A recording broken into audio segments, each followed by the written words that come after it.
아들의 특권이라는 제목으로 우리 하나님의 은혜를 함께 나누고자 합니다. 요즘에 뉴스에서 재산 문제로 세상을 떠들썩하게 만드는 가족 얘기가 나옵니다. 이 막대한 아버지의 재산을 조금이라도 좀 더 소유하기 위해서, 갖기 위해서 형제들끼리 또 같은 집안 사람들끼리 소송을 걸고 싸웁니다. 이제 오죽하면 형제 사이가 좋으면 재벌 집안이 아니다. 그런 얘기도 있습니다. 그러니까 사이가 좋으면 재벌이 아니다. 유산이나 재산에 대해서는 형제고 뭐고 다 필요 없는 것 같습니다. 어떻게 해서든지 조금이라도 더 갖기 위해서 그렇게 법정까지 가서 싸웁니다. 이 눈에 보이는 재산, 물질이 얼만큼 우리 사람의 마음을 어렵게 하고 또 힘들게 하는지 그런 고소와 맞고소, 소송이 난무하는 그런 시대를 살고 있습니다.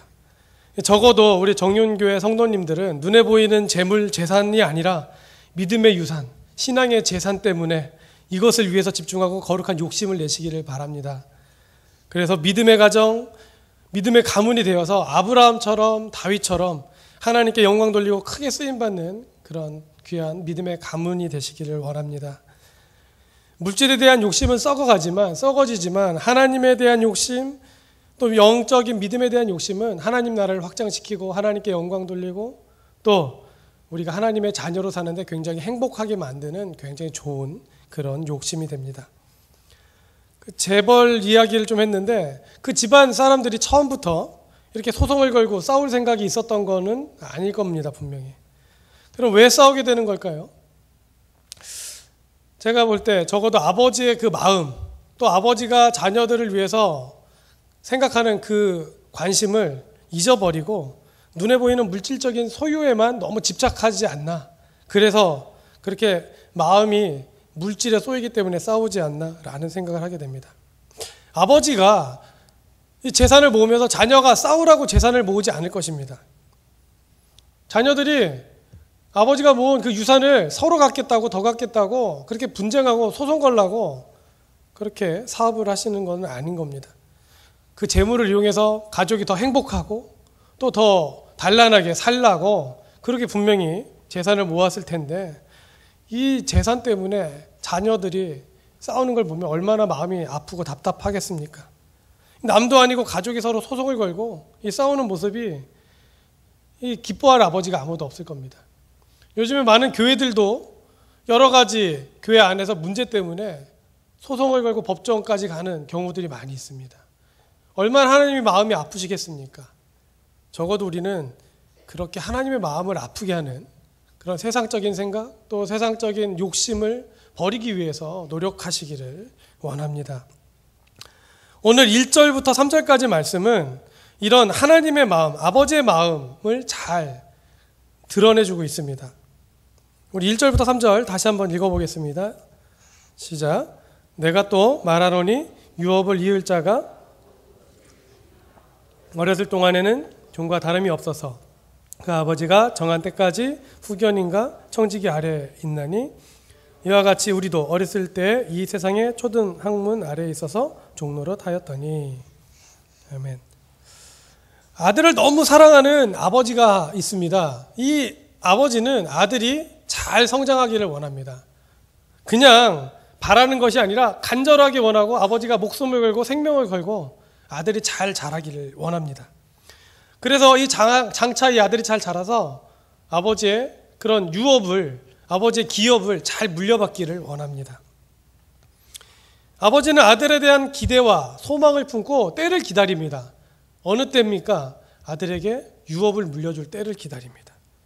분명히 아들은 유업을 받을 수 있지만 어린 아들에게 유업을 바로 물려주는 것은 현명한 아버지의 마음이 아닙니다. 현명한 아버지의 모습이 아닙니다. 왜냐하면 이 아들은 어리기 때문에 아버지의 심정을 헤아리지도 못하고 이해하지도 못합니다. 아들에게 재산을 준다면 그 아들은 그 재산을 가지고 아버지의 정신을 이어서 가문을 세우려고 하기보다는 그 재산을 흥청망청 쓸 가능성이 훨씬 더 많습니다. 이 아이는 눈에 보이는 과자나 아니면 음식이나 재밌는 장난감 정도에 만족하지 아버지가 주려고 하는 그 유업에 대해서는 별로 관심도 없고 또 설명해줘도 잘 알아듣지 못합니다. 아버지는 아들을 위해서 권리를 주기 전에 여러 가지 학문과 또 예절 교육을 시키십니다. 그리고 때가 되면 이제 성인식을 치르고 이 아들에게 아버지의 모든 권리, 유산을 다 100% 물려줍니다. 이처럼 하나님은 섭리 가운데서 예정하시고 선택한 백성들에게 모든 걸 주시기 전에 먼저 그 가르치는 율법을 주십니다. 그런데 문제가 생깁니다. 하나님이 율법을 주셨는데 하나님이 택하신 백성들이 율법을 잘 이해하지 못합니다. 사도 바울은 어린아이 같은 상태에 있는 이 사람들이 초등학문에 종로로 타는 것에 대해서 특별히 이 갈라디아 교인들이 예수님을 알기 전에 그 상태, 그래서 아들의 특권을 받을 수는 있지만 아직 받지 못한 그 어린아이의 모습으로 이 상태를 설명하면서 어린 아들이 아직 유산을 받지 못했지만 이제 유산을 곧 받을 것이라는 그 얘기와 함께 그 초등학문에 대해서 설명을 합니다. 여기서 초등학문이 뭘 의미하는지는 많은 성경학자들이 연구를 합니다. 그래서 어떤 학자는 모세 율법을 초등학문이라고 그렇게 얘기했다라고 얘기하고, 또 어떤 학자는 종교적 의미가 담겨 있는 그 당시 헬라 철학을 초등학문이라고 그렇게 해석했다, 그렇게 얘기하기도 하고요. 이제 가장 유력한 관점은 모세 율법이나 특정 종교 의식과 같은 그런 특정 부분에 지목하는 것이 아니라 예수님을 구세주로 받아들이기 이전에 모든 기초적인 종교 관습, 그 다음에 행위, 모든 일들을 다 초등학문으로 보는 견해가 이제 가장 유력한 견해입니다. 사도 바울은 오늘 본문에서 이 초등학문을 종과 연결합니다. 그리고 아들의 영, 하나님의 아들의 영을 이제 유업을 이어받을 아들과 연결합니다. 그래서 예수님의 영, 성령이 없는 모든 종교적 관습과 의식 행위는 초등학문으로 그렇게 봅니다. 예수님의 영, 아들의 영이 없는 모든 종교 의식, 관습, 이것은 모세 율법도 여기서 벗어나지 못합니다. 모세 율법조차도 어린아이가 성인식을 치룰 만큼 그런 능력을 가지고 있지 못하기 때문에 이 율법을 가지고는 노예 신분을 벗을 수 없다라고 얘기합니다. 그런데 정말 안타까운 것은 예수님이 주신 그 율법을 가지고 있는 이 백성들이 예수님의 그 주신 유업을 이룰 수 있는 아들의 권리가 이제 곧 오는데도 불구하고 이 유업을 받을 수 있는 기능이 없는 이 초등학문을 마치 이 초등학문으로 유업을 받을 수 있는 것인 양 착각하고 그것에 종로로 타고 매진하는 것입니다. 아들의 특권을 누릴 수 있는데도 불구하고 사람들은 여전히 초등학문에 목매고 있는 것입니다.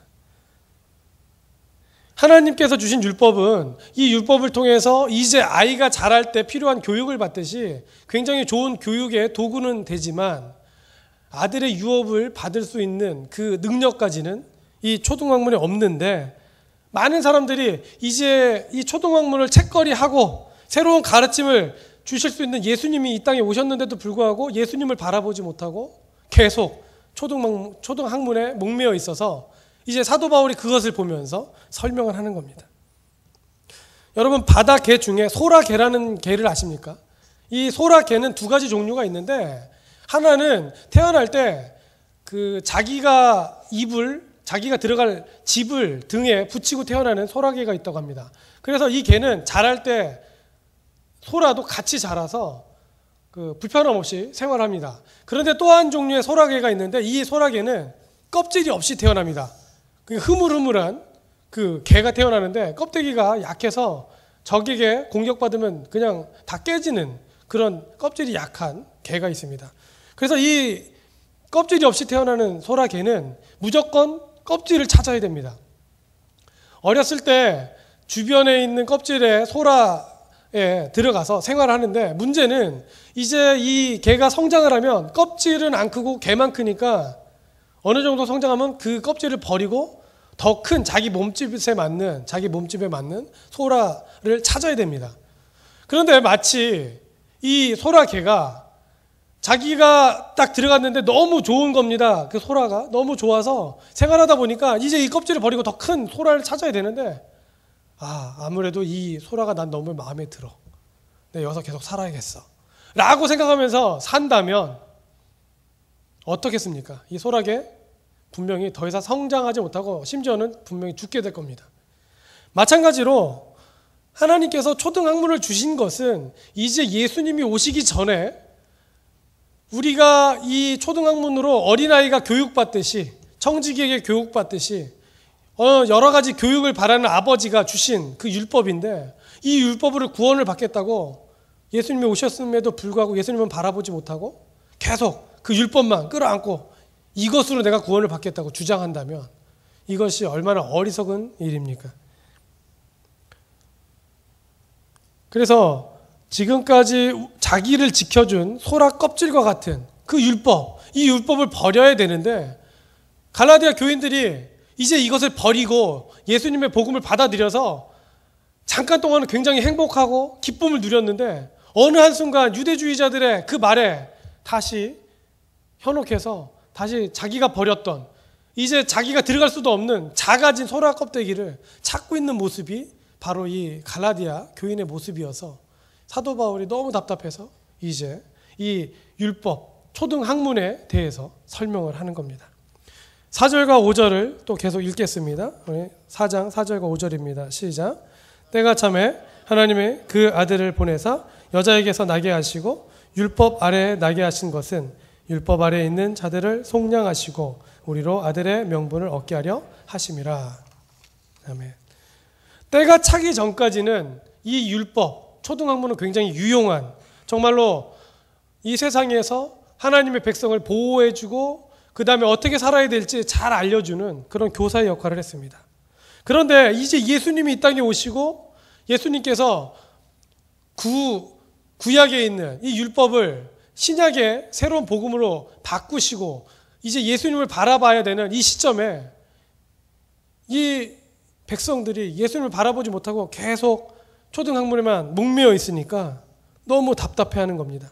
그러면서 빨리 구약의 그 법을 이제 정리하고 예수님을 바라라고 사도 바울이 얘기하고 있습니다. 여러분, 바퀴 달린 말을 타보신 적이 있습니까? 바퀴 달린 말.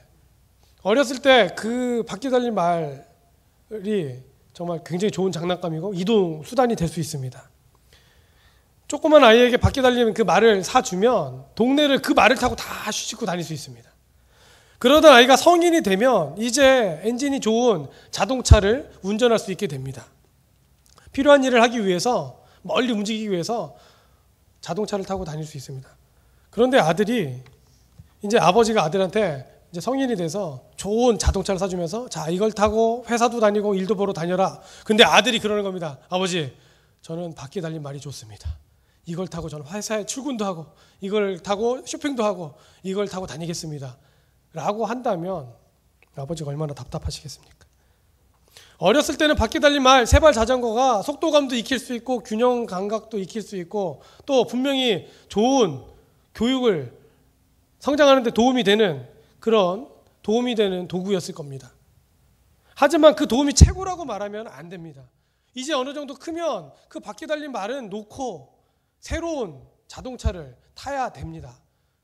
예수님께서 이 땅에 오셔서 율법은 더 이상 바퀴 달린 말처럼 어린아이를 교육했던 그 교육의 기능을 이제 다 정리하고 예수님을 바라봐야 되는데, 이 예수님을 믿겠다고 했던 갈라디아 교인들이 자꾸 율법으로 돌아가려고 하니까 사도 바울이 그건 예수님의 뜻이 아니고 그건 하나님의 마음이 아닙니다 라고 얘기하는 겁니다.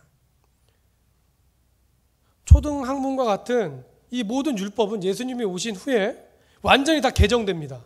새롭게 개정되고 또 예수님께서 이 율법을 완전히 새롭게 해석하십니다. 예수님 안에서 재해석된 율법은 이제 생명이 되고 예수님을 믿는 사람들의 굉장히 지켜야 될, 준수해야 될 그런 준수의 규칙이 됩니다.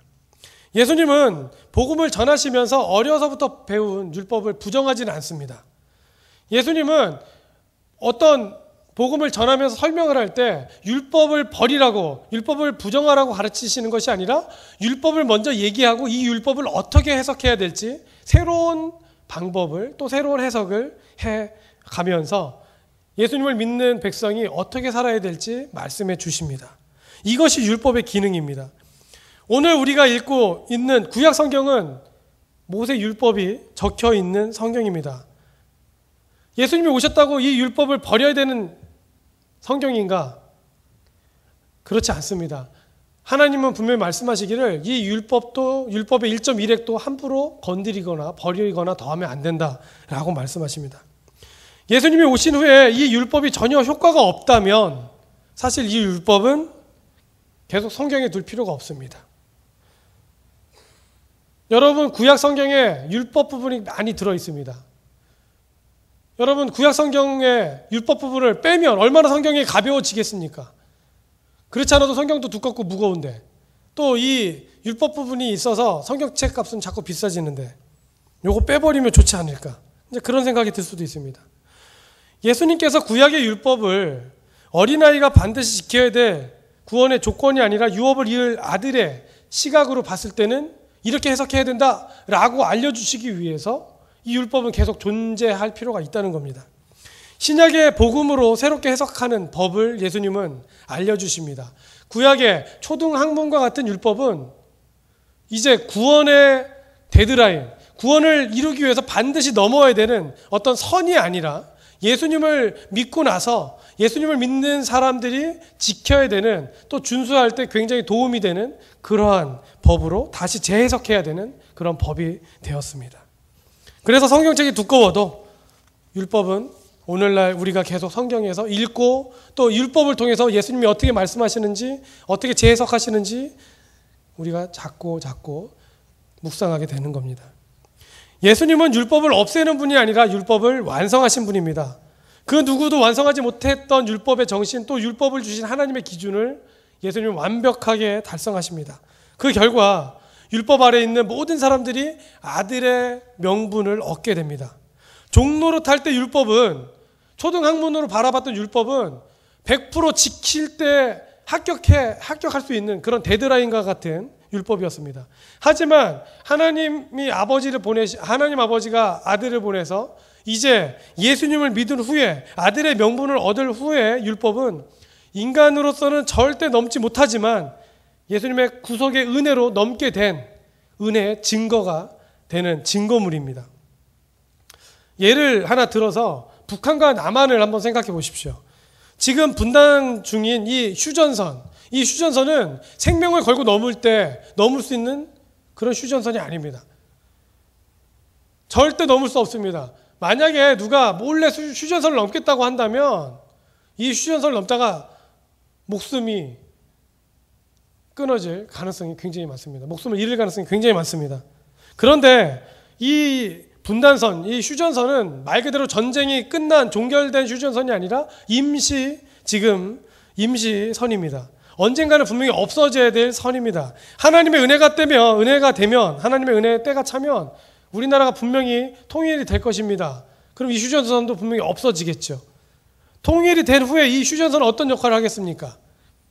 지금은 이 휴전선이 남과 북을 가르는, 절대 넘으면 안 되는 그런 선이지만 만약에 통일이 된다면 이 휴전선은 이제 역사적으로 우리가 다시는 이렇게 갈라지지 말자라고 하는 교훈이 되는, 우리가 더 자주국방에 힘쓰고 우리 분단된 조국을 만들지 않기 위해서 우리가 이 휴전선을 보면서 우리가 교훈을 얻자라고 하는 그런 역사의 귀한 자료, 교육이 될 것입니다. 그런 증거물이 될 것입니다. 이것처럼 예수님을 믿은 갈라디아 교인은 율법에 매이지는 않지만 이제 율법을 바라보면서 우리가 예수님의 은혜가 아니었으면 이 율법을 절대 넘지 못했는데, 율법이 말하는 의를 이루지 못했는데 예수님 때문에 의를 이뤘어 라고 감사하는 구원의 증거로 이 율법을 바라봐야 되는데, 자꾸만 율법에서 말하는 그대로의 법칙, 그대로의 규칙을 지키기 위해서 자꾸 할례를 받으려고 그러고, 또 이 유대인들이 지키려고 하는 여러 가지 규칙을 지키려고 하니까 굉장히 답답해하는 겁니다. 통일이 되었는데도 휴전선을 거두지 않고 군인들을 계속 배치시킨다면 이 얼마나 우스운 일입니까? 통일이 되면 휴전선은 없어져야 됩니다.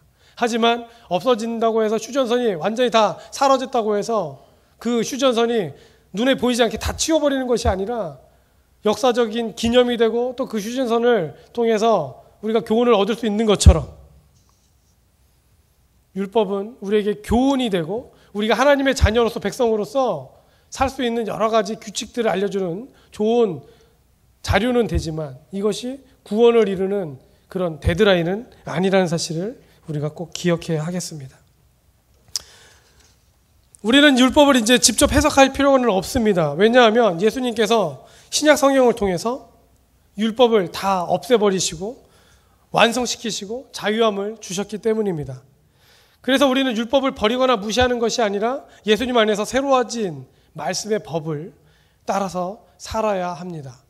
그래서 율법을 무시하거나 혹은 율법을 지키려고 율법에 따라서 살려고 노력하는 것이 아니라 예수님의 정신에 따라서 이제 우리가 살려고 노력하는 것이 중요합니다.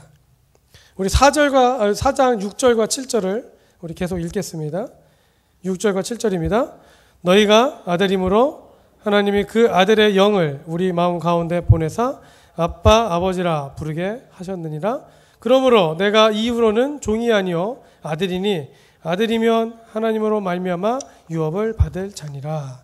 아멘. 하나님은 예수님을 통해서 아들의 신분을 우리에게 주셨고 이제 아들의 영, 즉 성령님을 통해서 우리가 아버지를 아빠라고 부를 수 있게 해주셨습니다.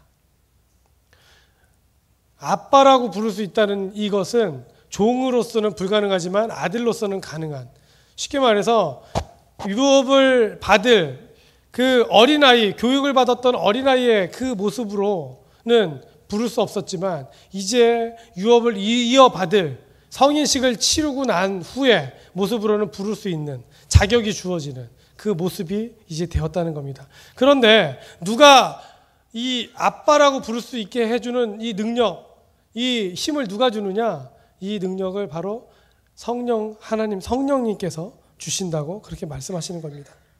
어린아이가 성인식을 치르고 유업을 받을 자가 되면 아버지가 아들을 몰래 불러서 야, 이제 내 재산을 다 너에게 줄게. 네가 내 유산을 다 물려받을 상속자야 라고 얘기하는 것이 아니라 잔치를 벌립니다. 성인식을 성대하게 치릅니다. 그래서 많은 사람들이 함께 잔치에 참여하고 기뻐하면서 증인이 됩니다. 많은 증인이 있는 앞에서 아버지는 아들이 이제 내 상속자가 되었다고, 내 유업을 이어받을 자가 되었다고 공포하고 선포하고 아들에게 모든 권리를 양도합니다. 마찬가지로 하나님을 우리가 아빠라고 부를 수 있는 이 증인, 이 자격을 인정해주는 그 분이 누구냐? 바로 성령님이라는 겁니다. 성령님께서 이제 예수님을 영접한 성도가 하나님을 아빠라고 부를 수 있도록 이제 종의 그 모습이 아니라 아들의 신분으로 아빠라고 부를 수 있도록 능력을 주셨다는 겁니다. 그래서 갈라디아 교회는 이미 성령님의 은혜로 하나님을 아빠라고 부를 수 있게 되었습니다. 그리고 아빠라고 불렀습니다. 얼마나 좋습니까? 하나님을 아빠라고 부를 수 있다는 것이. 그런데 유대주의자들이 야, 너희들이 그냥 하나님을 율법도 지키지 않고 아빠라고 부르면 안 돼 라고 얘기하는 겁니다. 율법을 포기하면 안 돼 라고 얘기하는 겁니다. 율법에서 지키라고 한 여러 가지 모세가 우리에게 알려준 그 율법을 다 지켜야 된다고 계속 강조하는 겁니다. 아버지의 유산은 눈에 보이는데 아들을 향한 아버지의 마음은 잘 보이지 않습니다. 그러니까 정작 중요한 건 아버지의 마음인데 아버지의 마음이 아니라 아버지의 유산이 자꾸 눈에 보이기 시작하면 이제 마음이 흔들릴 수 있습니다. 그래서 눈에 보이는 여러 가지 행위, 종교적 행위, 초등학문에서 얘기했던 그 여러 가지 관습, 이것을 지켜야 물론 하나님을 아버지로 믿고 예수님을 믿었지만 그것 갖고는 부족하다고 생각하는 그 부족하다고 생각하는 마음이 이 갈라디아 교인들에게 자꾸 율법을 행하게 하는 그런 마음을 줬다는 겁니다.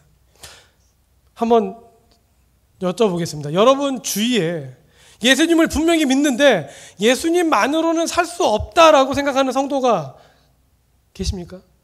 혹시 여러분 가족 중에 예수님을 믿긴 믿는데 예수님만 믿으면 안 되고 때로는 세상과 타협하기도 하고 때로는 세상의 기준도 좀 적용해야 되지 않을까라고 얘기하는 분은 안 계시지 않습니까?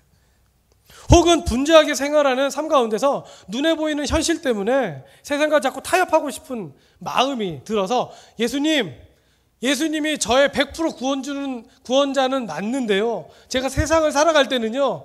조금 다른 것도 좀 필요한 것 같습니다. 라고 그런 생각이 들 때는 없으십니까? 이 자리에 계신 여러분 모두는 하나님의 거룩한 유업을 상속받을 권리를 갖고 있는 자녀이심을 기억하기 바랍니다. 작으니 세상적인 그 사소한 문제 때문에 세상을 자꾸 유혹합니다. 종노릇했던 그 하나님을 알기 전, 예수님을 믿기 전, 예수님이 100% 우리의 인생을 책임지고 우리가 하나님 나라의 유업을 받고 우리가 이제 예수님의 능력만으로 세상을 이길 수 있다고 그렇게 강한 능력자 되시는 주님이 바로 예수님이라고 그런 말씀을 들어서 아멘 했는데 다시 세상에서, 직장에서, 또 일터에서, 또 사람들과의 관계에서 우리는 어느새 나도 모르게 예수님의 능력만으로 안 되는 거 아닙니까?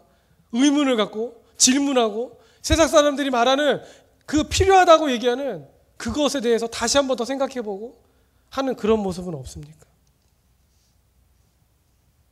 이 갈라디아 교인들이 예수님을 믿었는데도 불구하고 자꾸 율법을 행하려고 하는 그 모습이 바로 오늘날 우리가 예수님을 믿는다고 얘기하고 예수님의 능력이 100% 내 인생을 책임져 주실 수 있는 능력이라고 말하면서도 우리의 삶이, 우리의 생활이, 우리의 행동이, 우리의 생각이 100% 하나님을 신뢰하지 못하고 주님을 의지하지 못하고 예수님의 이름으로 나아가지 못하는 모습이 자꾸 나타나려고 한다면 그것이 바로 갈라디아 교인들이 율법을 다시 그 어렸을 때 탔던 바퀴 달린 말을 잡고 바라보려고 하는 그 마음과 같다는 겁니다. 예수님의 영, 성령님이 함께하는 성도는 다시 종의 모습, 종의 신분을 취할 수 없습니다. 또 취해서도 안 됩니다. 우리의 신분은 이제 예수님을 믿었기 때문에 아들의 신분입니다. 자녀의 신분입니다. 아들의 특권을 누릴 수 있는 자녀입니다. 부족하고 필요한 것이 있으면 옆에 있는 누군가 손을 내미는 것이 아니라 자꾸 세상과 타협하면서 방법을 찾는 것이 아니라 아들이니까요. 하나님을 바라보고 달라고 해야 되고 아들이니까 예수님을 자꾸 바라보면서 부르짖어야 되고 아들이니까 성령님이 도와주셔야지 되지 않냐고 따져야 됩니다. 그런데 자꾸 세상적인 방법, 초등 교육, 우리가 받았던 세상적인 기준, 우리가 알고 있는 여러 가지 방법, 이것에 자꾸 눈길을 돌리고 한다면 얼마나 하나님 아버지가 답답해 하시겠습니까? 우리가 하나님을 아빠 아버지라고 부른다면 세상이 아니라 하나님을 바라보시기를 원합니다. 왜냐하면 우리가 하나님의 자녀이기 때문입니다. 하나님의 자녀로서 당당하게 하나님께 요구할 것을 요구하는 하나님의 백성 되시기를 바랍니다. 하나님의 유업을 기대하고 소망하면서 하나님 내가 이것이 필요합니다. 이것이 부족합니다. 주십시오. 당당하게 요구할 수 있는 아들이 되시기를 바랍니다. 백성이 되시기를 바랍니다. 그때 하나님이 그래 알았다라고 말씀하시면서 우리의 삶을 책임져 주실 것입니다. 자꾸만 종의 모습으로 돌아가려고 하고 종의 신분을 바라보려고 하고 갈라디아 교인처럼 율법을 자꾸 쳐다보는 그런 곁눈질하는 모습이 있다면 아버지는 서운해하시고 기뻐하지 않으실 겁니다.